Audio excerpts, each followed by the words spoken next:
jëm si conditions yi nga xam ni itam bàyyi na fi réew mi Macky Sall aussi yëkkatiwaat na li nga xam ne que moo di cadre donc Macky prend parti par rapport ak notation bi nga xam ni itam Moody's moo ko def li nga xam ne que moo di le Sénégal la moom Macky jàpp na ni c'est la notation qui nous coûte le plus cher, pas la dette.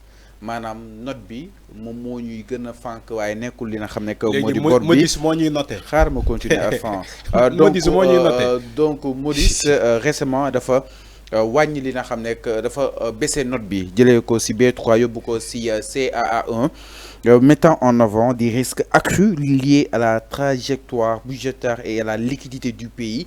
Cette décision survient alors que la dette publique du Sénégal atteint les 119% du PIB et que le déficit budgétaire a été évalué à 14% en 2024. Le gouvernement sénégalais a immédiatement réagi en qualifiant cette dégradation de spéculative, subjectif et biaisé. Moi réaction bu ñoom Cheikh Diba et compagnie di déchiré boobu la nga xam nekk moo di note bu Moody's assurant que les fondamentaux économiques du pays demeurent solides et que les objectifs budgétaires seront respectés à fond.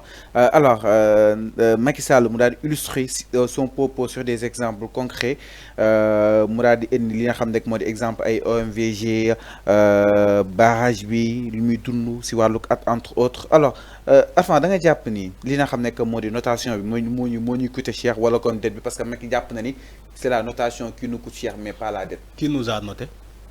Moody's à fond. Quand il me dit Moody's, c'est comme la société Mo Ibrahim. Bi recruté Macky Sall. C'est la même chose. Mais Macky nag temps yi sorti bëri mais na. c'est la même chose. Macky sosura la Sénégal. mais mooy Ibrahim. Macky nag nañu bàyyi nag dama ne mooy Ibrahim bu dëgg fa ne xeer la. mooy Ibrahim bu recruté Macky Sall. C'est la même chose que Moody's, que la même chose que les Moon. C'est la même chose. Quand il me parle, ouais, Moody's moo ne. Moody's mën na noter Sénégal. Et quels sont les critères comme il a dit? Les critères de la note lan fan la ñu basé pour noter Sénégal. Moo tax ma ne la c'est seul Fallou qui prend ce débat là en 20 à 48 heures. di ci wàcc Moody's. Les gens n'en parlent plus. Alors mais Macky Sall nee na c'est la notation qui nous coûte le plus cher, pas la dette elle-même. Il a expliqué que le principal problème du Sénégal et des pays africains n'est pas tant le montant de la dette que les conditions de remboursement trop strictes imposées par des créanciers internationaux, mais les taux élevés à fond et des maturités trop courtes qui rendent le service de la dette insoutenable. Exactement. Maanaam Macky mi ngi jëm minimiser dette bi la maanaam mi ngi jëm minimiser bor bi quand même. Fallou, Macky Sall il peut remercier le Sénégal. C'est naka. Macky Sall. Il peut remercier vraiment le Sénégal. Soroy était dans un pays sérieux, Macky Sall est en prison. Billahi allazi la ilaha illa huwa. Soroy était en Chine, peine de mort. Tout récemment gis nañu ay nit en Chine yu ñuy topp ci ay détournement de deniers publics dañ leen dóor un mandat comment dirais-je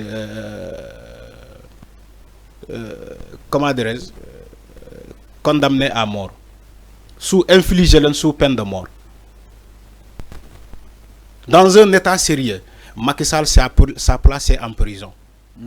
Du am sa temps pour wax. Moo tax ma ne la Macky Sall il doit remercier le Sénégal, la démocratie sénégalaise.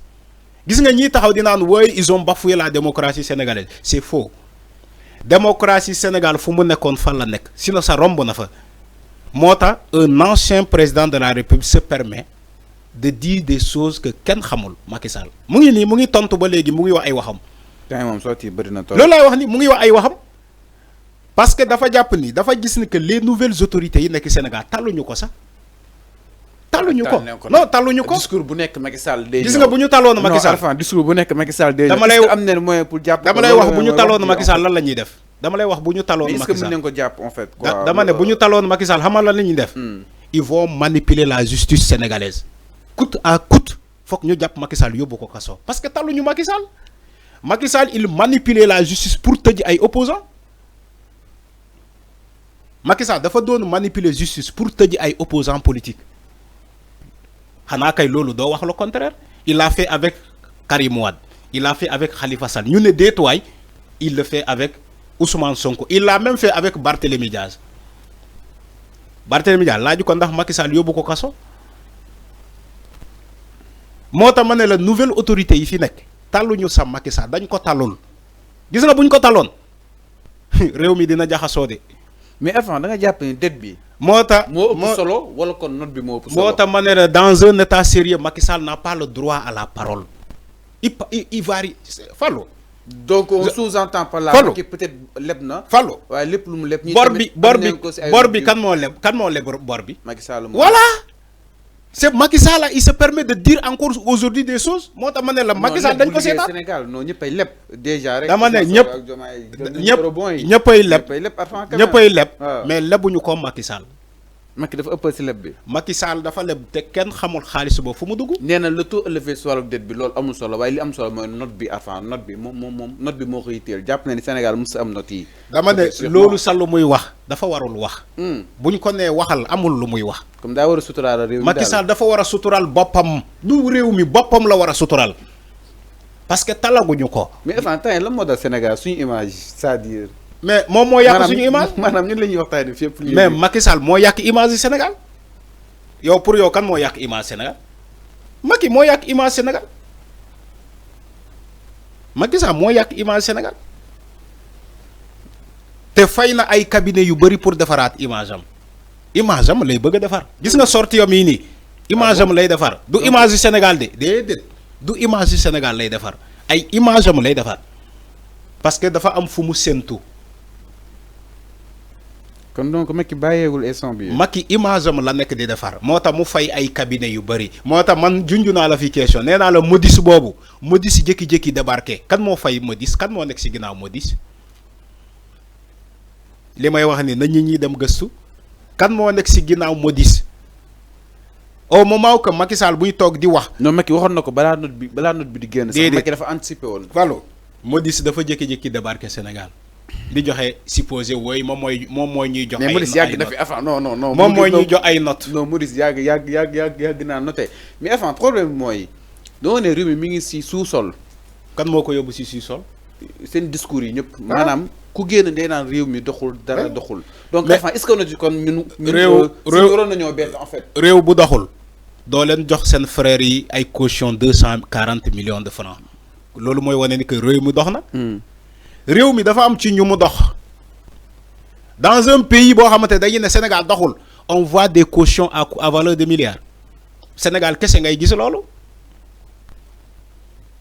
dañu ne xaalis amul réew mi doxul pourtant chaque jour ñu ngi gis ay nit yoo xamante dañu leen di épingler par CENTIF ñuy joxe xaalis bu bare